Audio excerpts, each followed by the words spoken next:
پس از سقوط ساسانیان و تصرفات اعراب در پهنه ایران شهر، فتوحات اعراب تا جایی که مربوط به سرزمین‌های هموار ایران بود به آسانی پیش رفت، اما در جریان فتح طبرستان موضوع به کلی متفاوت است.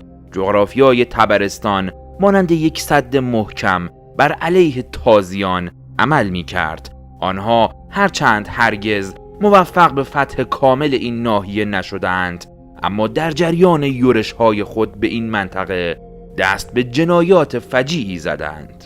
آیا علی ابن ابی طالب امام اول شیعیان و فرزندانش حسن و حسین در جریان حمله به طبرستان در سپاه اعراب حضور داشتند؟ در کدام منبع تاریخی این قول آمده است و آیا این روایات معتبر هستند؟ در این ویدیو به بررسی و تحلیل روایاتی که در این موضوع وارد شده است میپردازیم. قبل از دیدن ادامه ویدیو لطفاً برای حمایت از ما و کمک به بیشتر شنیده شدن صدای ما ویدیو رو لایک و کانال ما رو سابسکرایب کنید. منابع ما در این ویدیو 4 کتاب هستند. کتاب اول تاریخ طبری نوشته محمد ابن جریر طبری، کتاب دوم کامل فی تاریخ نوشته عزالدین ابن اسیر، کتاب سوم فتوح البلدان نوشته بلازری و کتاب چهارم تاریخ طبرستان نوشته ابن اسفندیار. همچنین برای دانلود کتاب‌هایی که به عنوان منبع معرفی می‌شوند به کانال تلگرام قاصدک تیوی مراجعه کنید.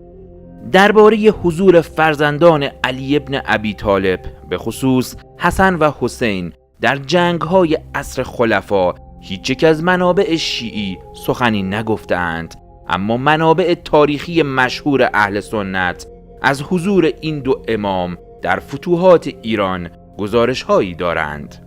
بلازری مورخ نامدار و نویسنده کتاب‌های ارزنده در تاریخ اسلام متوفای سال 279 هجری قمری اولین کسی است که در جریان فتح گرگان و طبرستان در سال 29 هجری از حضور امام حسین و امام حسن گزارش داده و نوشته است: حسن و حسین ابن علی در فتح طبرستان با سعید ابن عاص همراه بودند.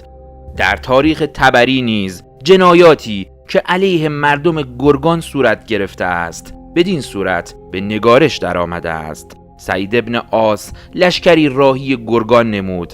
مردم آنجا از راه صلح آمدند. سپس 100,000 درهم خراج و گاه 200,000 درهم خراج به اعراب میدادند، لکن قرارداد از طرف ایرانیان برهم خورد و آنان از دادن خراج به مدینه سر باز زدند و از اسلام گریزان شدند. یکی از شهرهای کرانه جنوب شرقی دریای کاسپیان تمیشه بود که به سختی با سپاه اسلام نبرد کرد. سعید ابن عاص شهر را محاصره کرد و آنگاه که آذوقه شهر به اتمام رسید مردم از گرسنگی امان خواستند، به آن شرط که سپاه سعید ابن عاص حتی یک نفر از مردمان شهر را نکشد.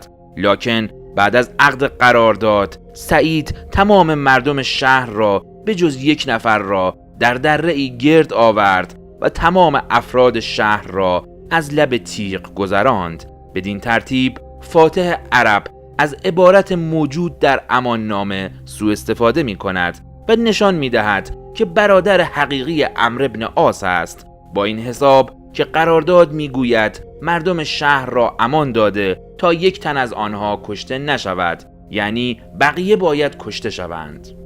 در این کشتار عبدالله پسر عمر، عبدالله پسر عباس، عبدالله پسر زبیر، حسن ابن علی و حسین ابن علی در رأس لشکر اسلام قرار داشتند. تاریخ طبری جلد 5 صفحه 2116.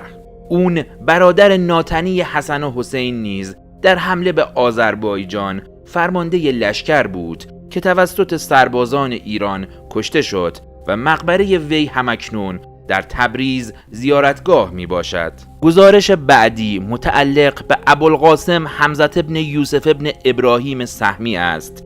او در کتاب تاریخ جرجان که در قرن پنجم نگاشته آورده است از اصحاب پیامبر که به گرگان آمدند حسین بن علی، عبدالله بن عمر و حذیفه بن یمان هستند و گفته شده حسن بن علی نیز آمده است. از منابع معاصر نیز کتاب در زندگانی امام حسین نوشته زین العابدین رهنما جلد دوم فصل سوم صفحه 20 می‌خوانیم در سال 30 هجری، یعنی 7 سال پس از خلافت عثمان، آن فرمانده ماجراجوی عرب سعید بن عاص را با نیروی تازه نفس از کوفه به سوی طبرستان فرستاد. دو فرزند امام علی، امام حسن و امام حسین هم به سمت مجاهدان اسلامی در این جهات حرکت کردند. این نیروی تازه نفس به حدود طبرستان رسید و نخست با دژ مستحکم و قلعه ناگشودنی آن برخورد کرد. سعید بن عاص دانست که تصرف این دژ ناممکن است. سعید هیئتی را به قلعه فرستاد و تقاضای صلح و قبول جزیه نمود. پس از گفتگوی بسیار سپهبد قلعه برای جلوگیری از خونریزی پیشنهاد صلح او را پذیرفت، به شرط اینکه نیروی تازیان به مردم قلعه و دفاع کنندگان این دژ آسیبی نرساند. این شرط پذیرفته شد و سپهبد دستور گشودن دروازه‌های کوه پیکر قلعه را داد.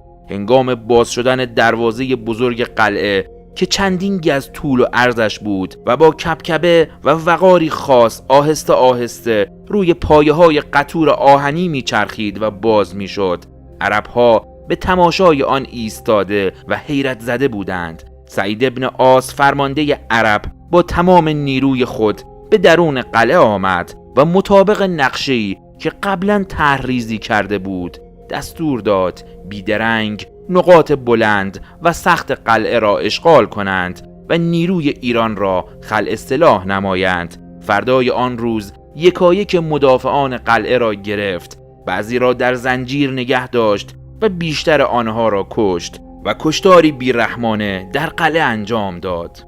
در اینکه این وقایع و جنایت‌ها در جریان لشکرکشی به طبرستان به وقوع پیوسته است جای هیچ شک و شبهه‌ای وجود ندارد، اما به منظور اثبات حضور حسن ابن علی و حسین ابن علی در این جنگ‌ها باید روایت‌های این کتاب‌ها اعتبار سنجی شوند. به منظور اعتبار سنجی ارزش گزارش‌های تاریخی فوق، ابتدا به سال وفات مؤلف کتاب‌ها به ترتیب دقت می‌کنیم. بلازوری متوفای 279 هجری قمری، طبری متوفای 310 هجری قمری، ابن فقیه متوفای 340 هجری قمری، ابن اسفندیار قرن 7 هجری قمری و زین العابدین رهنما متوفای سال 1368 هجری شمسی. واضح و مبرهن است که در بین گزارش‌ها و نقل‌های بالا گزارش بلازوری و طبری و ابن فقیه از نظر قدمت زمانی ارزش بررسی و ارزیابی دارند و در مورد سایر منابع میبایستی ببینیم که داستان را از کجا و چه کسی نقل کردند. در ابتدا روایت بلازوری را بررسی میکنیم. بین بلازوری متوفای 279 هجری قمری و سال وقوع حادثه، یعنی زمان خلافت عثمان، فاصله بسیار زیادی وجود دارد و بلازوری این مطلب را بدون هیچ سند و واسطه ای نقل کرده است. بلازوری حضور حسن و حسین ابن علی در طبرستان را با صیغه مجهول یقال به معنی گفته می شود نقل کرده است که این نشان دهنده عدم اطمینان وی به این روایت می باشد. اما در روایت طبری، از آنجا که طبری این گزارش تاریخی را با سلسله سند نقل کرده است، ارزش آن از نقل بلازوری که همراه با تردید در اصل حضور حسن و حسین بود به مراتب بیشتر است.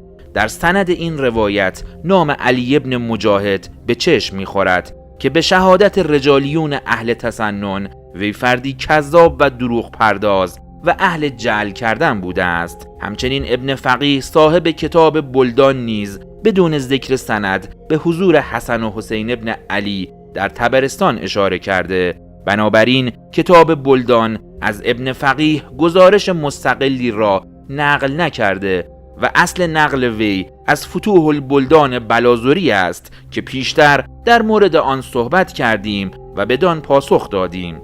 در مورد آنچه از کتاب تاریخ طبرستان از ابن اسفندیار نقل شده، این کتاب از منابع دست اول و درجه یک تاریخی به حساب نمی آید و از منابع دست دوم است و در قرن هفتم نگاشته شده است. در مورد آنچه از کتاب زندگانی امام حسین از زین العابدین رهنما نقل شده است، اصل این گزارش همانطور که در صفحه 326 از جلد دوم کتاب در پاورقی ذکر می کند از کتاب فتوح البلدان بلازری نقل شده و خود مستقیما سندی برای اثبات ندارد. اگر به منابع تاریخی این روایت با دقت توجه کنیم، این روایات در زمان خلفای عباسی وارد کتب تاریخی شده است. عباسیان که فرزندان علی ابن ابی طالب را رقیبی جدی برای حکومت خود می دیدند و از طرفی شاهد گرایش‌های حاکمان طبرستان